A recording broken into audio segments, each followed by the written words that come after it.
Hi guys! Ang lulutuin natin ngayon ang paborito ng bayan. Ang ginisang munggo. Ayan, nagisa na tayo ng bawang, sibuyas, kamatis, at may baboy of course. Then, naglagay tayo ng tubig, pinakuluan natin ang munggo hanggang sa lumambot. Nilagyan natin ng pork cubes, paminta, patis, at tinakpan natin yan guys para maluto yung munggo. Hanggang sa lumambot, nilagyan natin ng tanglad, siling green, then dahon ng alokbate. Ayan guys, then nilagyan natin ng okra. Hintayin ko lang ng chicharon. Ayan. Ayan guys, ang sarap ng munggo. Hintayin ko lang chicharon.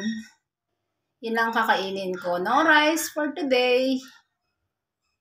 Yan, ang daming chicharon. It's gonna be good day.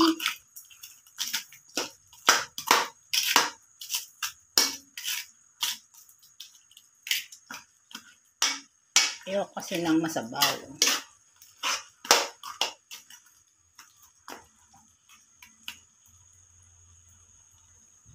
Then yan na guys, luto na ang ating paboritong munggo.